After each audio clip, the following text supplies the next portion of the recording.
Hello everyone, Ryan here of Not Real Music, of course, and today we have a special kind of episode, something I've never done before, but hopefully you guys take to it and think it's a good idea and enjoy the idea.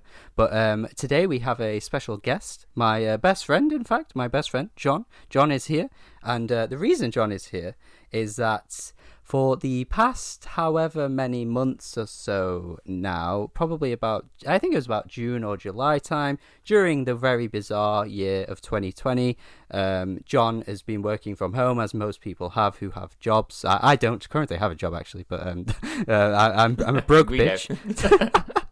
No. So the people that are working have been working from home. John has had more time to do extra things like listening to music and stuff, and he was like, I want to get into more music. So we kind of banded together and came up with this new sort of project, I guess you could call it. Maybe it's not a project, but it's something like that, where I gave John an album every day, and he has been getting into more kinds of music, more different genres, and experiencing different things, and has managed to amass well over like 100 albums now. So it came to me that this could be a cool idea, that we do a podcast and John talks about his experience with these albums and his favorites, all that kind of stuff, the new music he's found. And this is where we're at. It's an idea I thought of because I've never really seen anything like this before. Most people that are on YouTube talking about music and people watching music videos like what I do already know a lot about music and have been listening to loads of music for a long time, but I've never really seen a video that talks about someone who is new to music and getting into more music. So that's why I came up with this idea and thought it'd be great, and John agreed to it because John is great, obviously. Joe's great.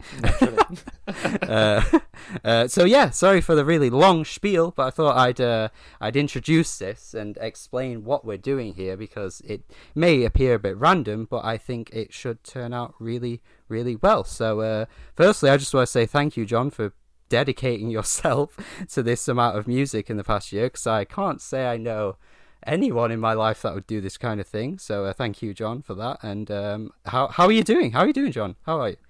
Well, you're welcome, firstly. No, not like I've got a lot of other things to be doing at the moment. It's been a very busy year. Sorry. But no, I'm good, thank you. Yes. I've really enjoyed doing it, to be honest. Yeah. I was sort of at a point, when lockdown started, where I've always enjoyed listening to music, but I've always sort of listened to the same stuff. Yes. Sort of on repeat. Like, I'd always go through the same artists, go back to the same songs. Yes. And that never really presented much of an issue because I had limited time to listen to music. But obviously, when lockdown started and stuff, I had a lot more free time, so I was listening to music more, and I was just getting a bit frustrated. Because I wanted to listen to music, but I was getting sick of what I was listening to because it was just the same stuff over and over. Yeah. So I was like, do I know anyone that likes music? I was like, I'm sure Ryan does something on YouTube. You might have mentioned it once or twice. A couple of times. Yeah. So I was like, maybe, I could ask Ryan to help me, pick a few albums out, because I just don't trust myself to do something like this. I had a lot of preconceptions about what kind of music I'd like and things, as I think a lot of people do, probably. Yeah. I think most people think, I wouldn't like this kind of music and things. So I know for a fact I'd just go for things that were like what I was listening to. So you already know. But like, I listened to a lot of like Marina and the Diamonds. Yeah. Like, she was my main artist, like Adele. Yeah. Sia. I mean, they're like all, they're not wildly different. It was all pretty much the same. So I just wanted to shake it up a bit, and I was just like, make me listen to something different. So yes, and you were happy enough to help. Of course. And yes, here we are, I think 116 now albums later. Wow, yeah, really good. That's cool. No, basically, I feel like you kind of encapsulated a lot of people's feelings, because I remember I was in a similar place originally with music, where I was kind of like, I'm getting a bit bored. Like, I just, I had like that Kerrang phase where I'd listen to like bands like on Kerrang TV, and it'd just be the same bands over and over again. Bands like Blink-182, My Chemical Romance, Green Day. Like, anyone who had that phase will know exactly what I mean. So so that's what prompted me to be like, oh, I need to listen to different stuff now. And it ended up, becoming a giant rabbit hole where I just dived into it and ended up finding hundreds and thousands of artists that I end up really liking. So not 100,000. That's far too many. Hundreds. Are you sure about that? Well, it probably is actually at this point. No, hundreds and thousands. But no, so it's great. It's great to have a friend that actually is interested to try and push themselves to find other things, because there's nothing more frustrating than people that are just dismissive of like anything that isn't something they already know. Like, there's loads of people like that. If it's not mainstream, they're like, oh well, I don't really care about that because I don't know who that is. But like, when you find someone that cares and is interested, it's great. So yeah, that's where we're at now. So I guess we could talk about some of your favorites, John, out of the bunch, out of the 100. Yes, if you'd like to. You don't have to. Yeah, I suppose we could. I think my favourite, and this is interesting because it was the first album that we did. Yeah. It was literally album 1. Yeah. So it was literally all downhill from there, really. We should have just stopped after the first day. We didn't, but we should have done. And that was Jason Isbell, Southeastern. Yes. And it did play into, I think, the music that I would have sort of liked. Like, it's something that if you described it to me, I would have still said, oh, I probably would like that. Yeah. Because it is, it's edged country, and I just really loved it. Yeah. It's just such a beautifully written and constant. It's always going wrong already. One album in, done. It's such a beautifully written and constructed album. And just the themes are so strong. When I heard Elephant for the first time, and the theme of that one, when he's, talking about the fact that they're basically sort of ignoring that, she's going to die from this disease. It's just so intimate, and I just absolutely loved it, and it just blew me away. And that was part of what made me excited to carry on doing it as well. Yeah, to start that strong. Yeah. Exactly. So not only was it, a great album, it also got me excited to listen to more stuff as well. And I know this is one that you really like as well. Yes, it is. Oh, yeah. I mean, I remember... I mean, I don't remember exactly what I thought, but I remember thinking when I did it, I was like, okay, this is one I really like. It's one, like you said, that, it would be something you'd probably like regardless of doing this 100 album thing, whatever. So it was like, yeah, it's the perfect one to start with because you're definitely going to like it, and obviously you did. So that kind of was a common thing throughout the albums anyway. Like, there was always albums where I'd be like, okay, you know what, we don't necessarily have to try something new today. I'll just give him something that I definitely know he'll like. For example, which ended up most of the time working, like US Girls, for example. That one was like, okay, he's definitely like this. Yeah. And of course you play... Which one do you play all the time? Rage of Plastics? That's like a... Yeah, there's a few, don't just assume there's one. Sorry. Rage of Plastics. Yeah, that was... we did a list of the best songs, didn't we, from the 100 albums, and we did a list of the top albums as well. And yeah, Rage of Plastics was 4. Yeah. But I love Pearly Gates as well. That's another one that I play a lot. Yeah. Oh God, yeah. It's funny because they were my favorite tracks on the album as well, because it's a couple of years old now. So Rage of Plastics, Pearly Gates, and my actual overall favorite was Rosebud. Yeah, Rosebud. Yeah, that one. Yes. Yeah. Love that track. So yeah, like there were always albums like that. Sometimes it backfired actually. Where I'd give you something like, no, this isn't that good. I mean, shit. This is actually outside of the 100 album range, but I may as well mention it because this is something I've given you where I was like, oh, I think you should really like this. That was Emotion by Carly Rae Jepsen, and you were kind of like, you were similar. You ended up aligning more with me than most of the people with that one. You were like, it's fine, but it's not that great. So That's interesting. Yeah, that was 104, wasn't it? Yeah, It was a good pop album. Yeah. But it was just, the structures were just so predictable, and it always had the same middle eight, and it just always had the same structure. I was like, if she does this same middle eight again, honestly, I just couldn't cope with it. I was just like, stop, please. But they were solid pop songs. It was just too much of the same. But yeah, there was tracks on there I did really like. So, we got something out of it still. But yeah, it wasn't the best album by any means. No, and it's often labelled as like the best pop album of the 2010s by particularly like music critics and stuff. Maybe not the best of the best, but it's definitely always brought up in conversation. I've never quite understood it, but we all have our own opinions. It's fine. But no, absolutely. We've kind of detoured anyway. Of course, Jason Isbell, great starting place. One I really like, of course, as well. Really, one of my favourites of the 2010s, like the decade overall. Definitely one of my favourite country albums ever. If I had to pick, I'd probably say it was like my favourite ever of country. Ooh. But I know, big bold statement. But so that was a great way to start things off. Of course, as well, another one that I was like, oh, he's definitely going to like this, Jessie Ware. And of course, you definitely like Jessie Ware. I mean, it's okay. It's fine. Yeah, I could go take it or leave it. It's quite interesting, this, actually, because the first time I heard it, I loved quite a few songs, but I wasn't into it as a whole. Yeah, I remember that. I do remember that, yeah. I loved What's Your Pleasure, the first 3 tracks, actually, but What's Your Pleasure really was the standout.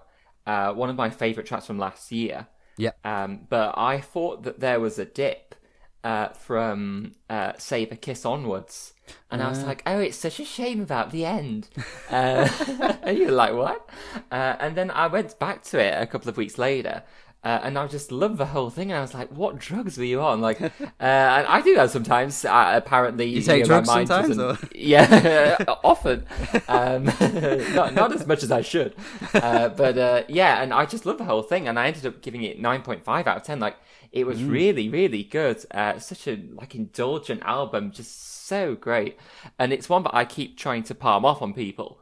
Yes, you have, yeah. And then I take credit, I found about it.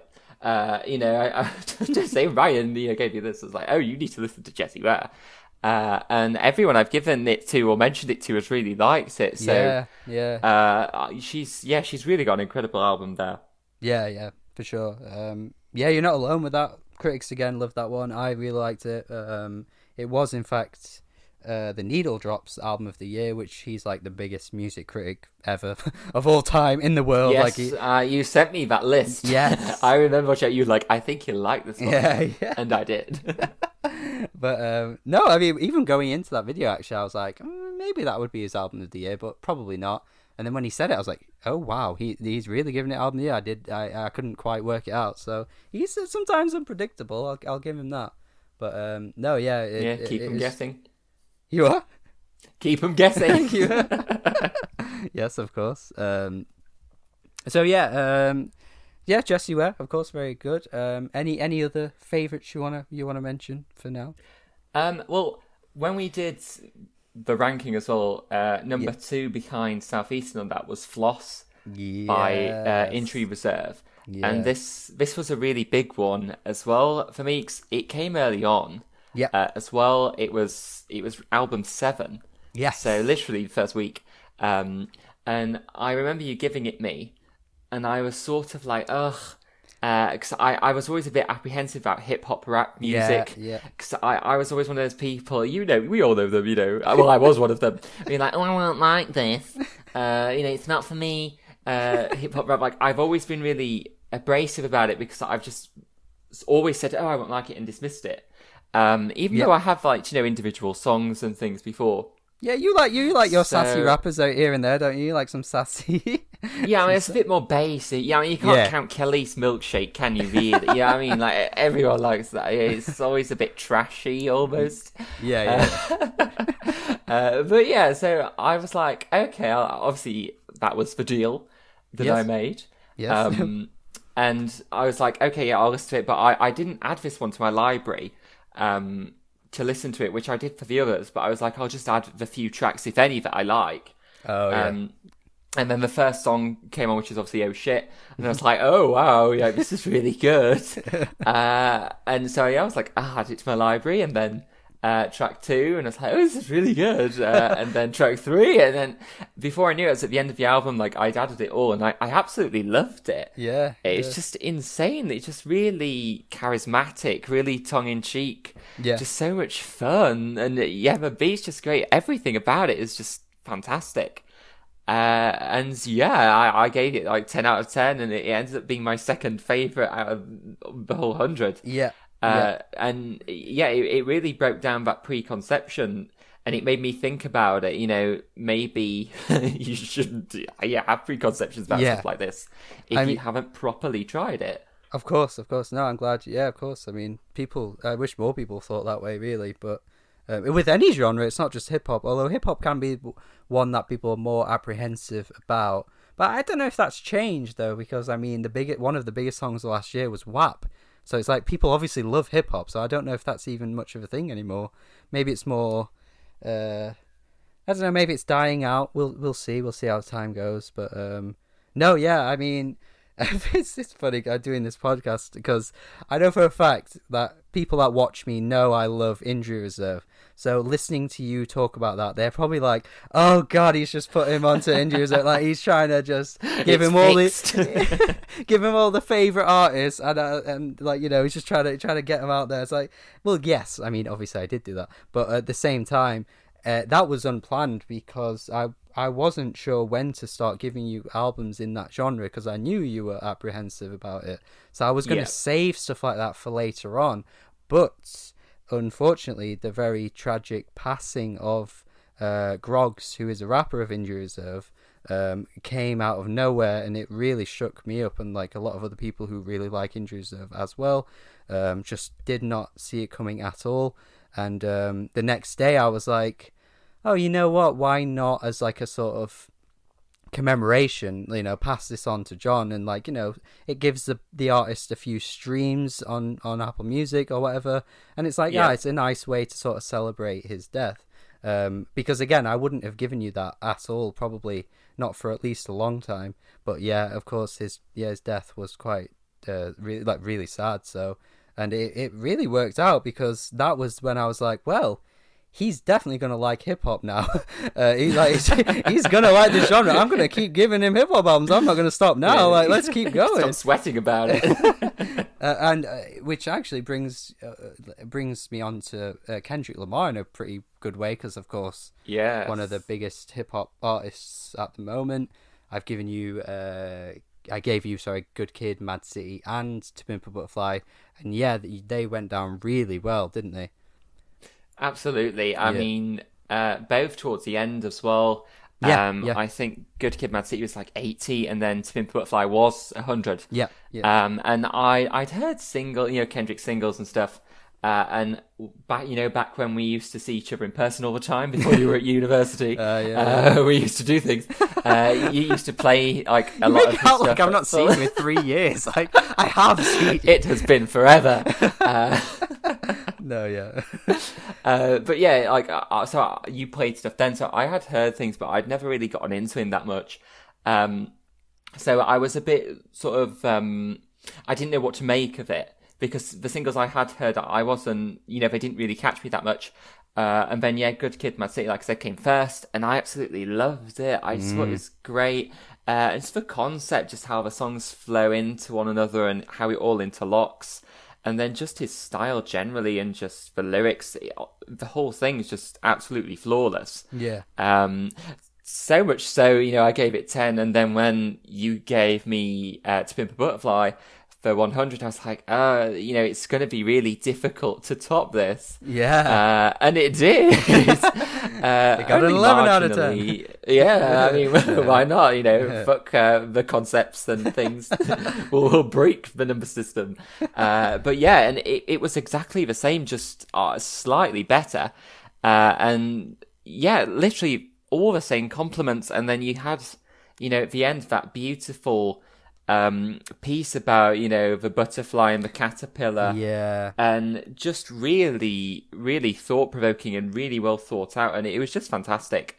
And as you know, when I ranked them, these were 3 and 4 respectively. Yeah. So literally 3 of the top 5 albums then were hip-hop rap. Yeah. Which we wouldn't have said at the outset. So really, really great. Yeah. No, yeah, of course. It's crazy that I did not think that would happen at all. But, I mean, it makes sense that Kendrick Lamar, of all rappers, would take up the top 5 in that way. Because I think, I think he just has that way of reaching out to people that would never really think of the topics he raps about. In such an interesting way. I mean, even a track like The Black of the Berry, like, goddamn, there is just no one out there that has ever written a song like that. Like, I get chills each time I play that song. It just really blows me away. The way that, like, everyone's a target as well, like, he's just, like, calling everyone a hypocrite, which I just find unbelievable the way he sells it. So it's great that you really like it as well. It goes to show, like, you could pass on albums like this to so many people and they'd probably be like, wow, this is amazing because of how amazing he is as an artist. And yet, so many people would probably dismiss it because like, oh, it's hip hop, I'm not bothered about hip hop. Yeah. But no, I think Kendrick Lamar transcends that, and I think he's got a tough career now because I just don't know if he can replicate that. I just don't think he can. Which is a shame, but he doesn't need to at the same time. Like, you don't, when you've got albums like that, I just don't think you need to replicate it because you've done your job. Like, you've massively done your job. It's insane. Yes. It's insane. More than, so, yeah. I think it's interesting because I think a lot of people struggle with this and hip-hop music and rap music because I think they don't think it's relatable to them, so they all automatically, like, dismiss it. Yeah. And it's not necessarily a problem. Like, just because you can't relate to an experience particularly doesn't mean you can't enjoy a song. Yeah. And I think a lot of people do fall into that trap because that's one of the things that I thought a bit. Obviously I, grew up, had a relatively mundane childhood and things. So I was like, oh, I can't relate to gun crime or, violence in the hood or anything like that. And it doesn't matter. Like, it's still interesting and it's still good social commentary and it alerts people to issues as well that you need to be aware of and things. So it's just so great on so many levels. And yeah, these 2 albums definitely 2 of the best finds from this that we did. Yeah. And although I was relieved in a way because the first thing I always remembered about Kendrick Lamar was the Brits performance that he did. I can't remember what year it was, but they basically censored about 90% of the song. Yeah. Like, to the extent where I was like fiddling with the volume remote, like, what the fuck has happened? Like, the TV's broken, like the audio's just gone. Yeah.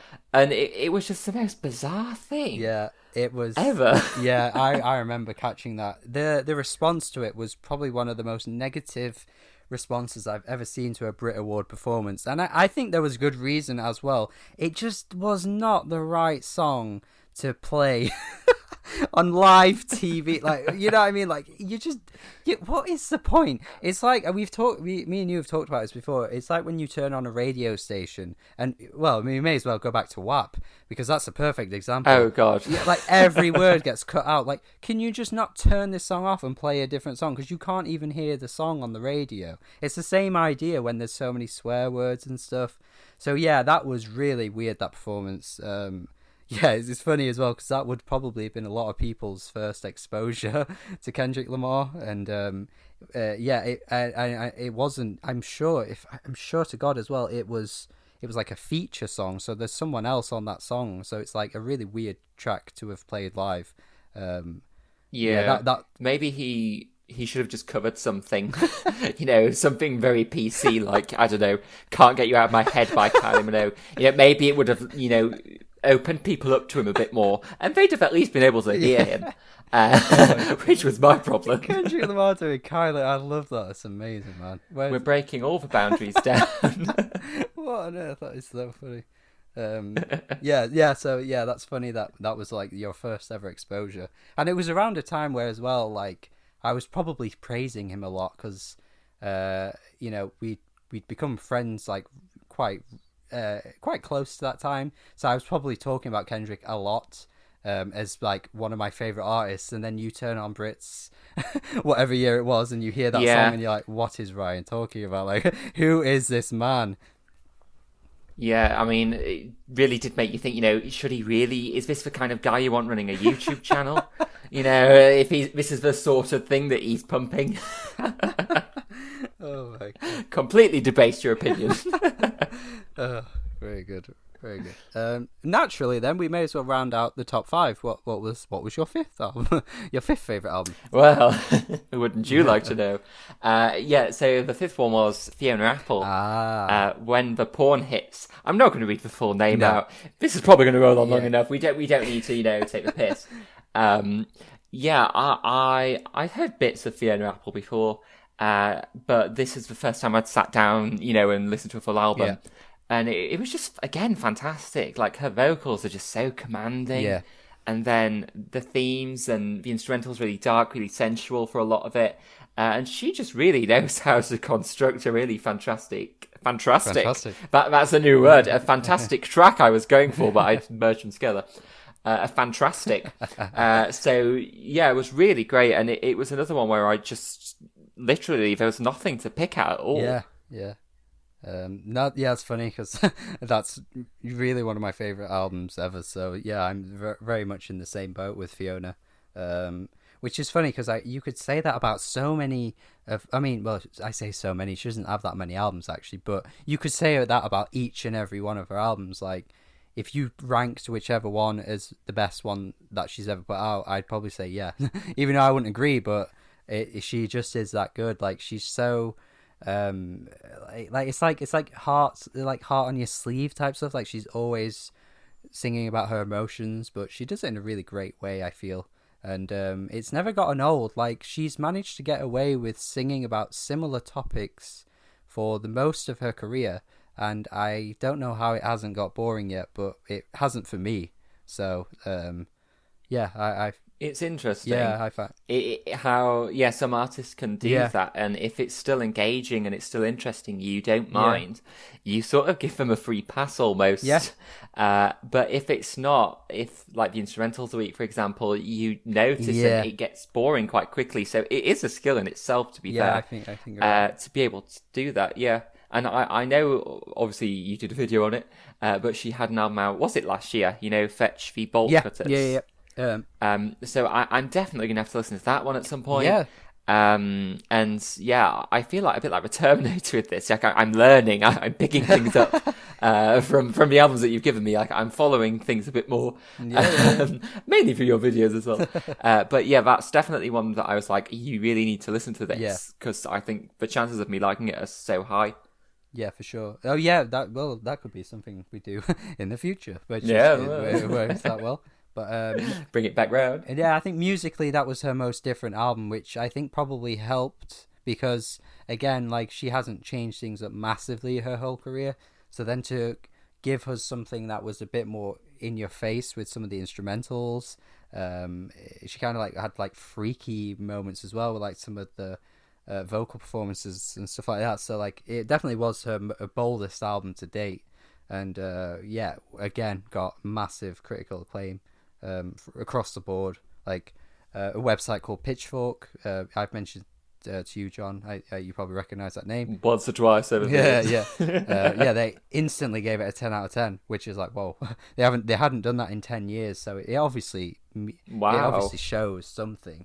And it makes sense to go to Fiona Apple too. She's definitely one of the most deserving artists of something like that.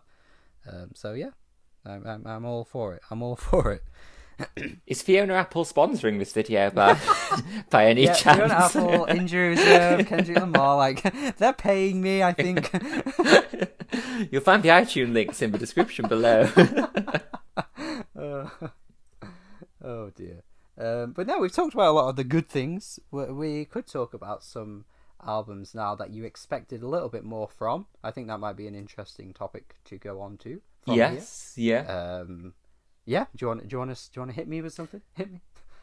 Well, we'll get the grim one out of the way first. I think the worst one for me was Katy Perry, Smile, and I wouldn't say I expected more from this because I didn't. Yeah. I didn't really expect much from it. I just found it really underwhelming. It was a real shame. Yeah.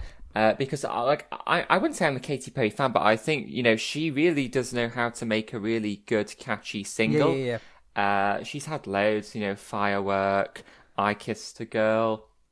It's not really overly complex, but they're just really, really solid singles. Oh yeah. And I just feel like you didn't get that on this album. Yeah. I really liked Never Really Over, although that track did come out quite a while before the album did. I think it's like a year. Yeah, at least a year. That was ages ago. That was. And oddly, that felt like the odd one out. It did. And I liked that. I liked Smile. The track was reasonably catchy and things. But I thought the rest just fell a bit short. It was, there was a lot of cliched stuff in there, and it was really sort of stereotypical pop. It didn't really have its own angle on anything. No. And it sounded like I didn't hate it or anything. No. Like it did sound nice. It was just a bit run of the mill. And it was just a shame really, because it feels like she's falling off the ball a bit. Yeah.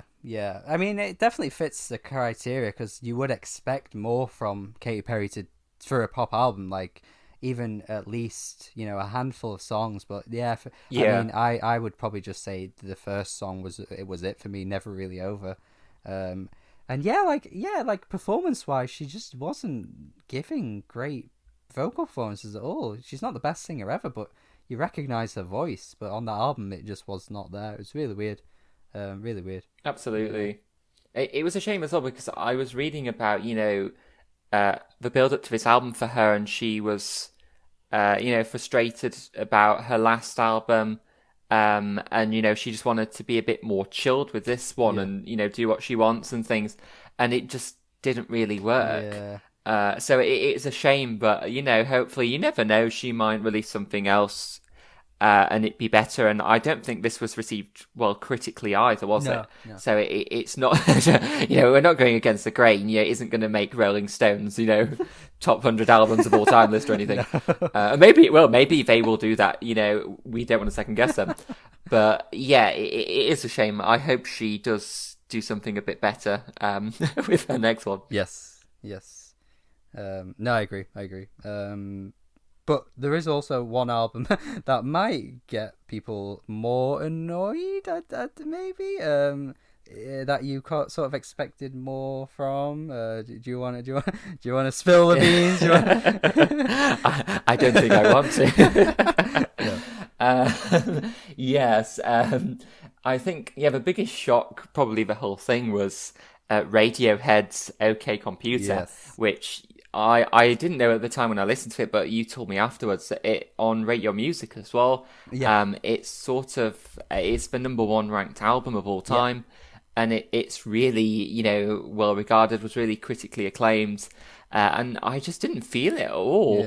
I mean, I didn't hate it or anything. Like I said again, like Katy Perry, and I think on balance it was more good than bad. But I do not think that it should be number one. I don't know what happened. I mean, I did listen to it a second and a third time as well, and it never really changed for me. I mean, there are good tracks on there. Like I really liked Paranoid Android. Yeah, that is such a good one.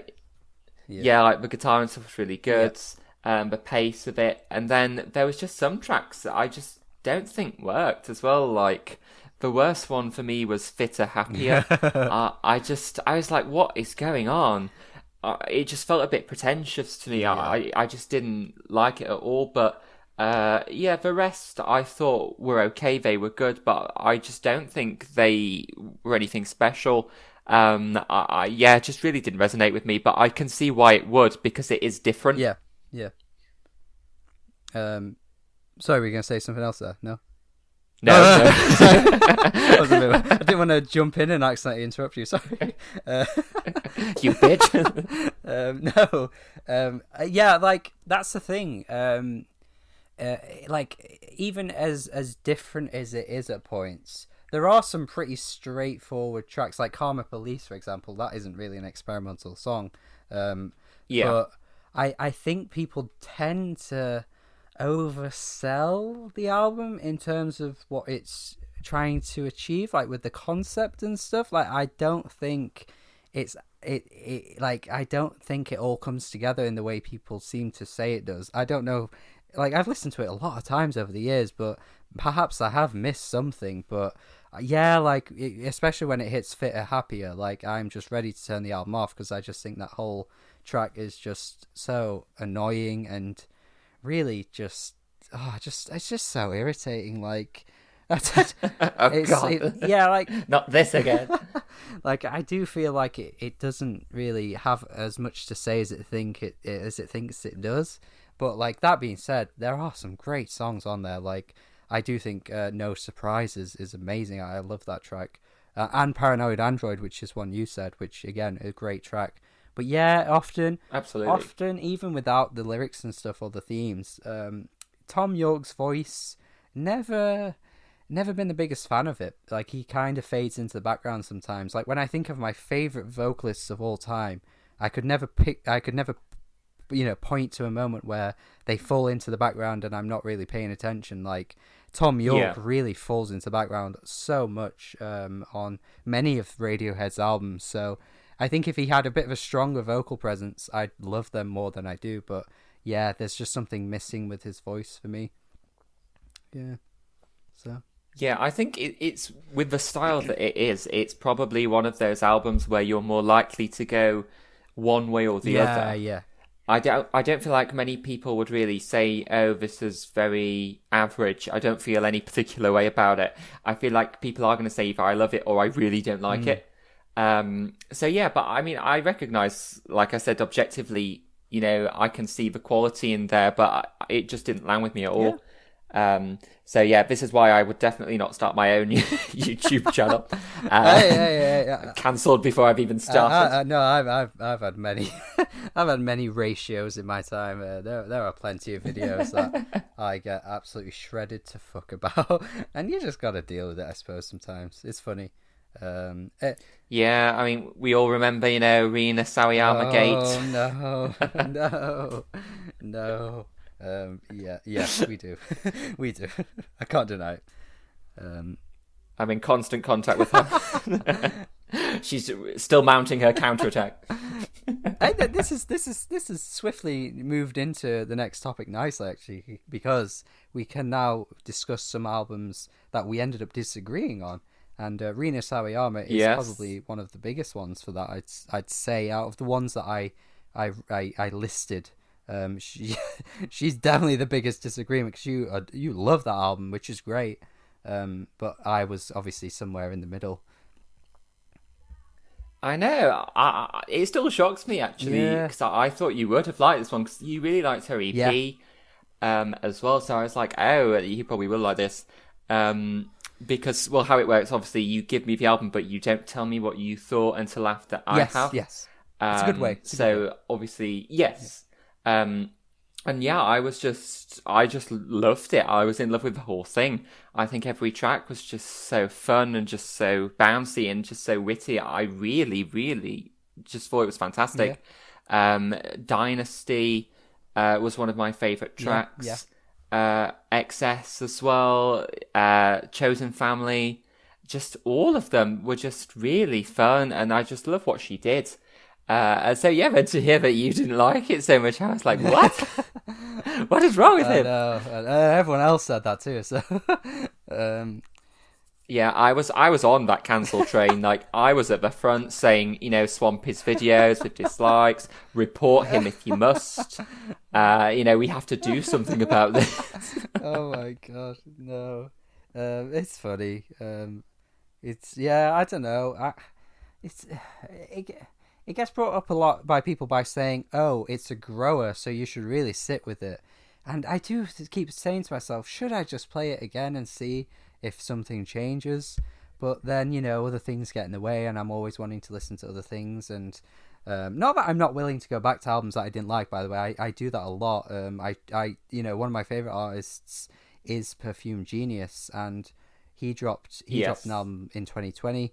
I was positive overall, but it was definitely a bit of a letdown from his previous one for me personally. And at the end of the year, I think it was about December time, I went back to it, and maybe something could change, but it didn't actually. So I was a bit sad.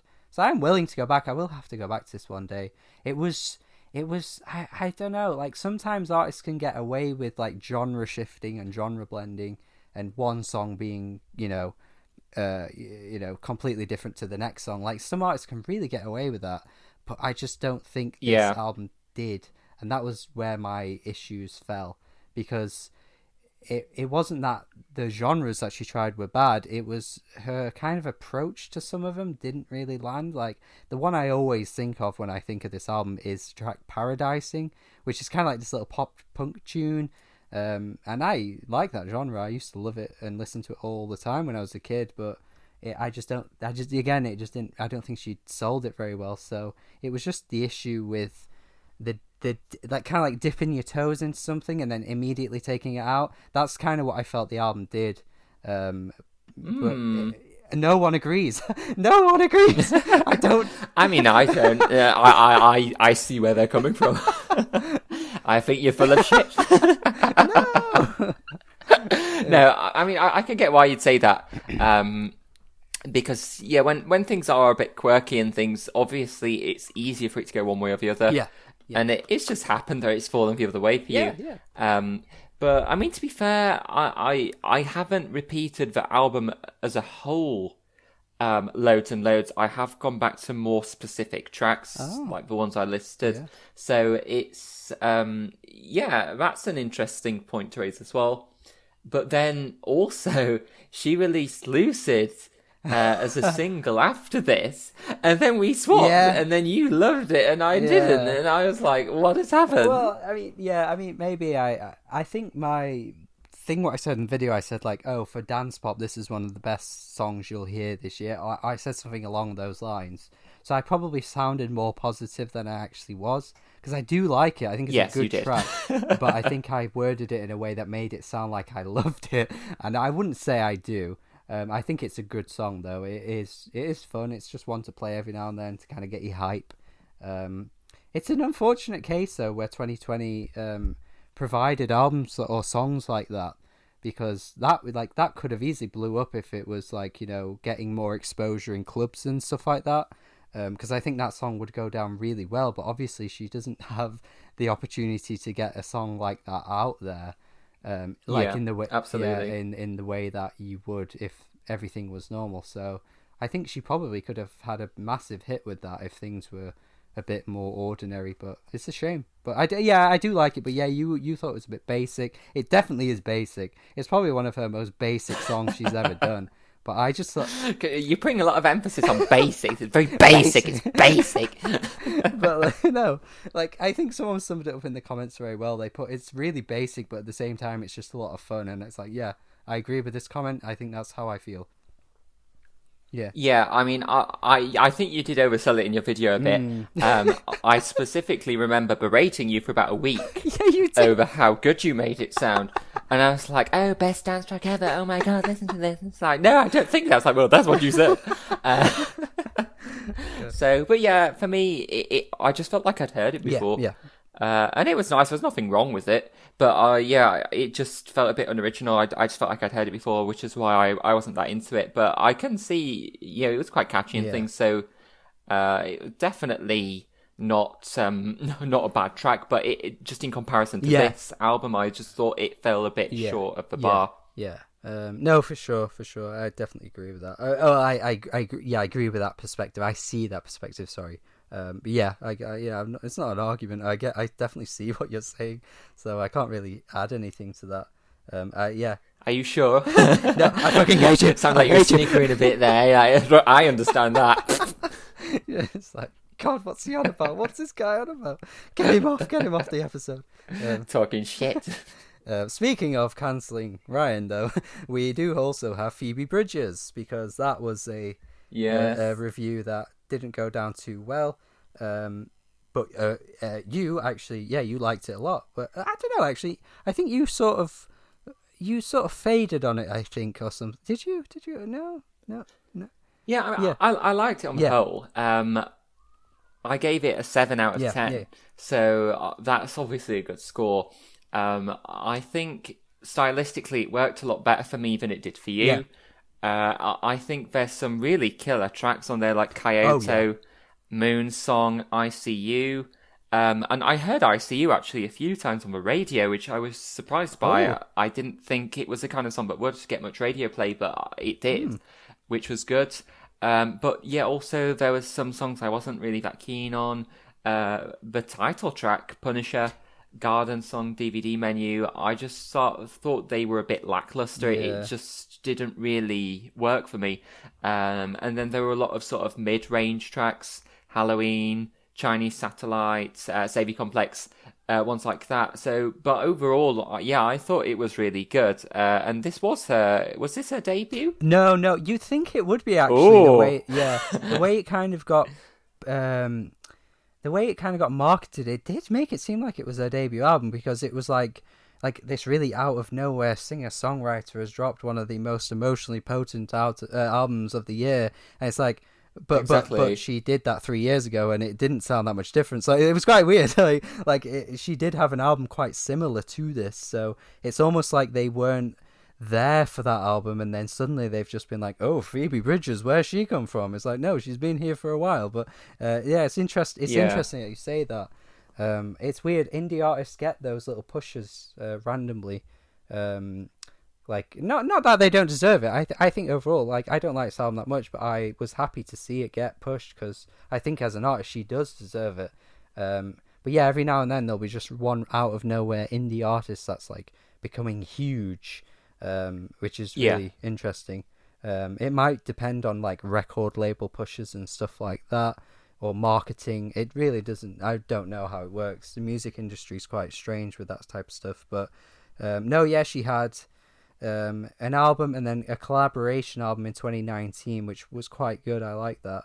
There's potential for me to really like her, but I think her vocals, again, I said this before about Tom York, they're not the same at all, but she just faded into the background a lot of the time. I just couldn't really resonate with what she was saying, because she's quite a soft singer.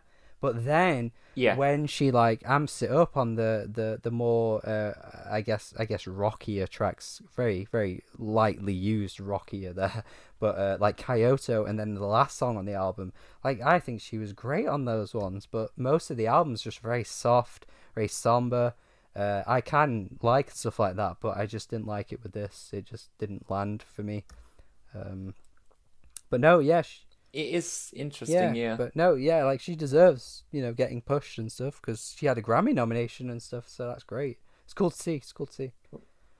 And I'll have you know, she was on Barack Obama's recommended albums of 2020. Oh, wow. From the man himself there. So, I mean, he's definitely got someone else to do that list. Oh my God, yeah. I doubt he's listened to a lot of it. There's something a bit suspicious about that. Yeah, I agree. When I saw Megan Thee Stallion on there, I was like, there's something a bit off about this. I agree.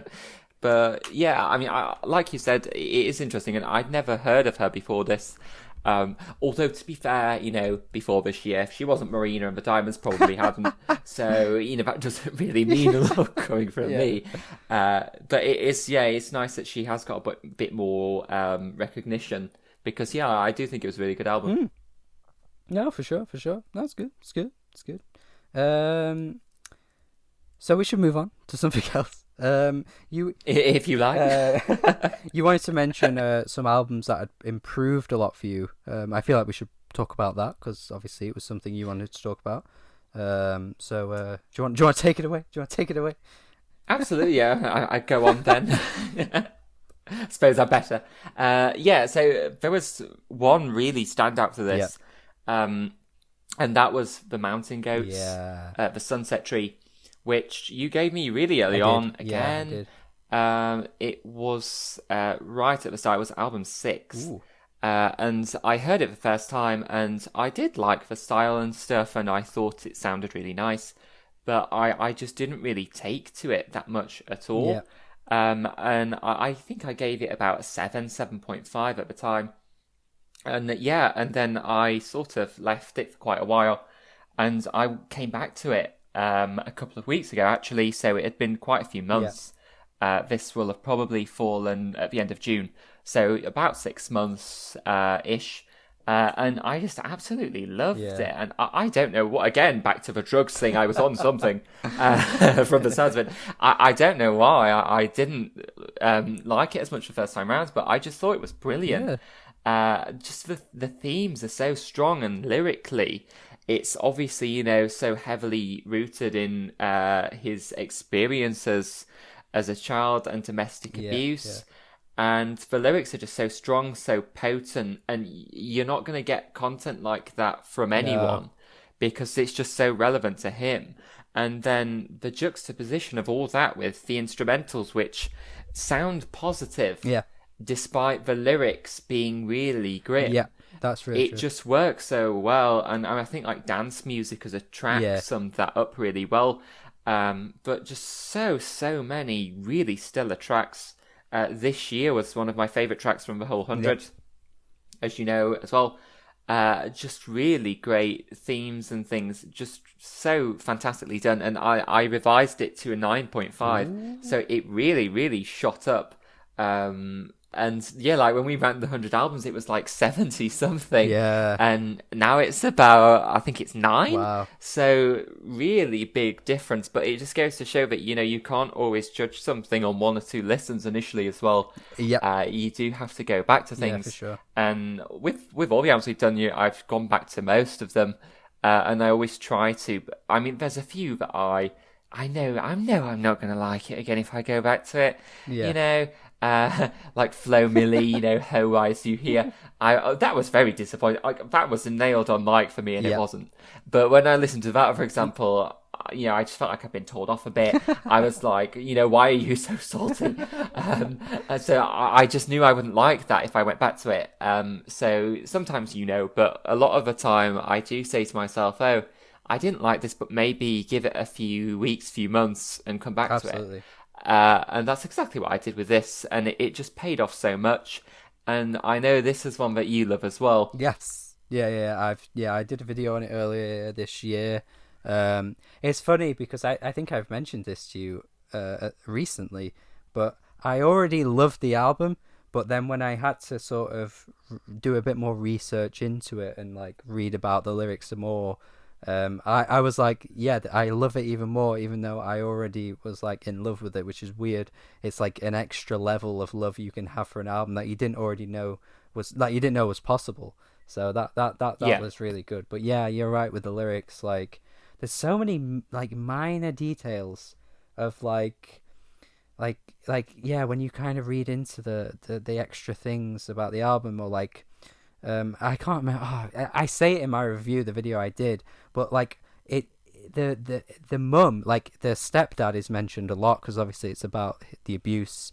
Throughout the album, he's clearly referenced so much with the anger bursts that he, goes into and stuff like that. Like on dance music, he's mentioned on This Year, mentioned numerous times. But then when you look into lyrics, the mum isn't mentioned much at all. So even little things like that, it's like, where is the mum? Like, she's not even here. She's absent. She gets referenced in like one song. So there's always like little things like that. That's just like, wow, like this album has so many layers to it emotionally that I could really never fathom, because you could only understand that if you experienced it. But that's why it ends up being so good, because you feel like you understand it so well without knowing anything about that. I think is the best thing you can do as a writer. If you can make someone feel that way, that's amazing. So absolutely. Yes, it's one of a kind, that album. There's really nothing like. And what's cool as well is that there's nothing like that album in their discography. Like, he didn't really write songs like that again. So I really like that about the Bouncing Goats too. They're fantastic to me. So, they're one of the artists I've sort of earmarked and said to you, you absolutely must listen to more of their stuff. Like you said, just so much to read between the lines with on that album as well. Like, you could pick the lyrics apart, but even then, like you said, the things that aren't mentioned as well speak volumes as well. Like, there's just so much to it. It's absolutely fantastic. Wow. Yeah. Wonderful. And then another one, another recent example as well, Jeff Rosenstock, Worry. Yeah. I was the exact same. I really didn't feel it much at all the first time round. Went back to it and loved it. Just loved how it just sort of descends into pandemonium in the second half. I love that bit. Oh, wow. Just fantastic. So, yeah, I really think it just goes to show, do listen to things again, even if you don't particularly like them, because you just never know. Yeah. Absolutely. I mean, you tried it as well, like with other ones, and it stayed the same. Like Belle and Sebastian, you tried that. Yeah, it kind of stayed the same, sort of, or went a bit down, maybe.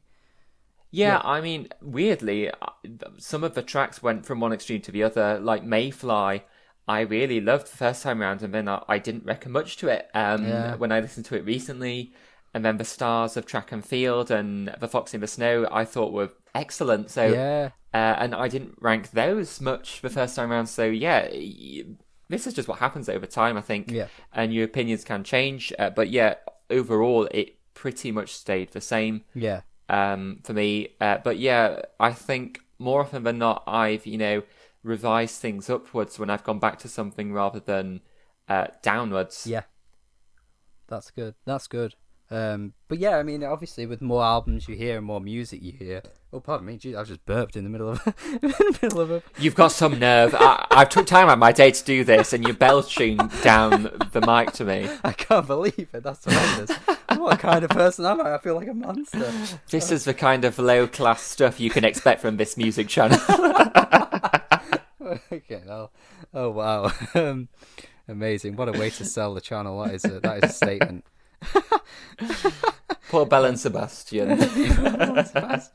But yeah, as you've listened to more, you've kind of, I wouldn't say you've gotten harsher. I wouldn't say you're harsh with music, really. But yeah, you've just you're recognizing things more in music, and you're having more to compare to, like particularly within genres. So like, now that you've heard more hip hop albums, you can kind of point to other hip hop albums and be like, oh, this is like that, or oh, this isn't as good as that, or you know what I mean, things like that, and you can definitely you can kind of draw a line between things more. So that's kind of really what needed to come out of this, and it's ended up going in the direction that I couldn't really argue with. It's great, but it's a shame because you can't stop listening to Kate Bush, so it's like everything, nothing really matters in the end because all you'll do is play Hounds of Love.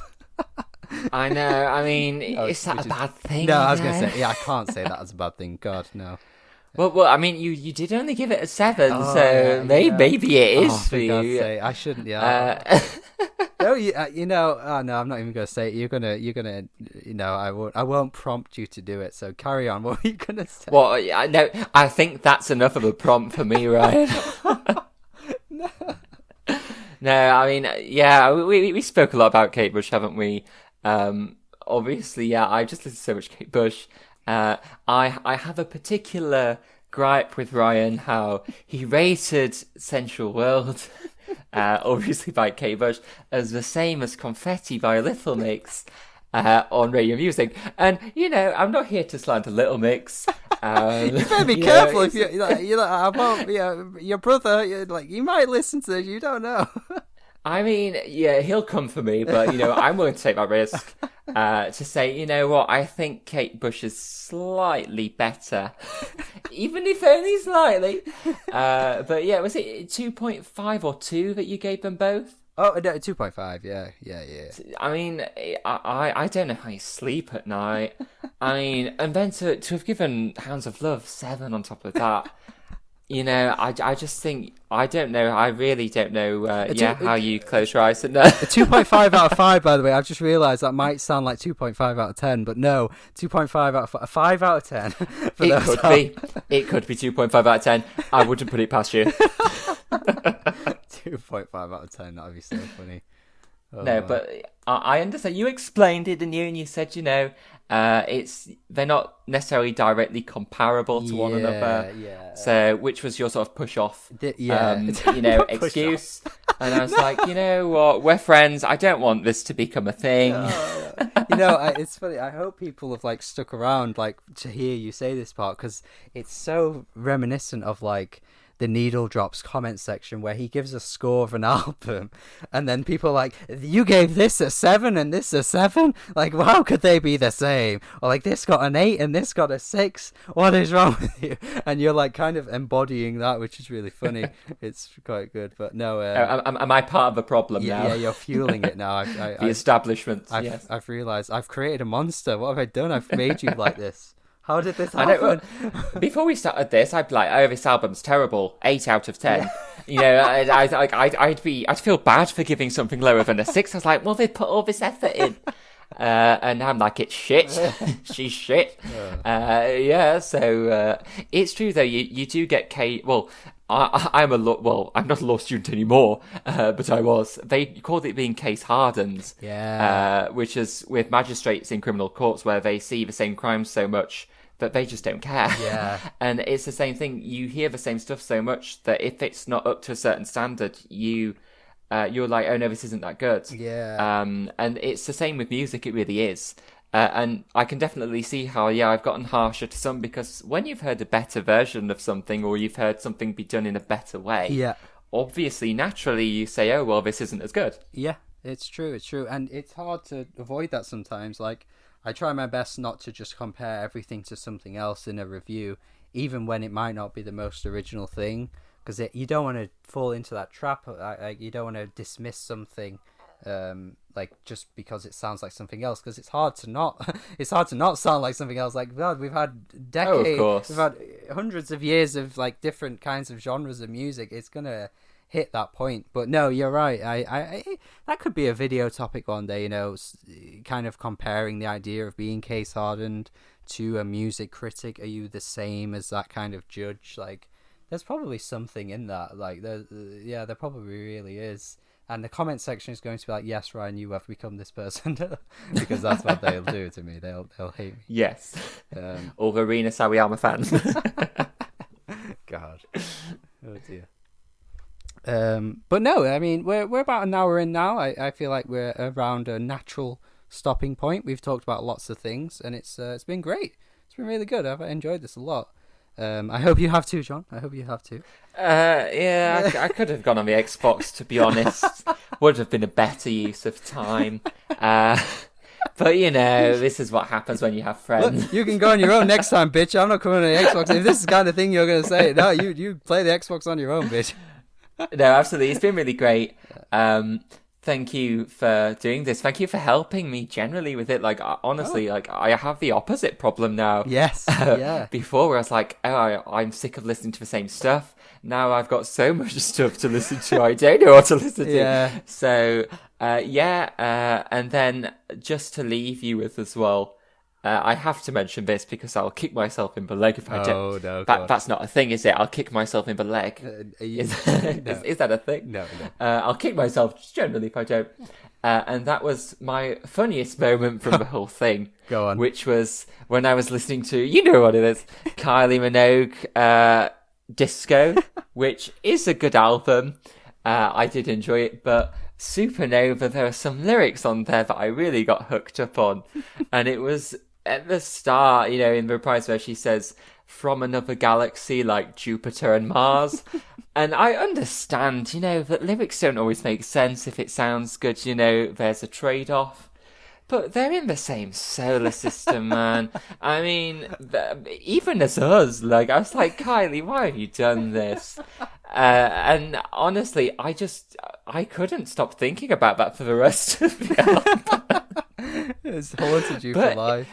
Oh my God. But credit to her, it's fucking catchy. Like, I honestly, I was sat downstairs earlier singing it. And I was like, well, maybe this is what she wanted. She's got me. So She's done it. Credit to her. But that was the moment when I was like, what is life? When I was, sat debating how Kylie had managed to think that Jupiter and Mars were in the same, in different galaxies. Amazing. So, we're here for the comedy. Amazing. Yeah, thank you again. Honestly, it's been so great, and we are carrying on with it. Yeah. Like I said, we're on album 116 at the moment, so long may it continue for a while yet. Yeah, of course. I've said as well to you, and outside of this, but we could do the next 100 and then see where we're at and do another episode like this. Might be quite fun. And absolutely, it's great. And hopefully people who have listened have enjoyed it and seen a new side to music listening that they weren't expecting.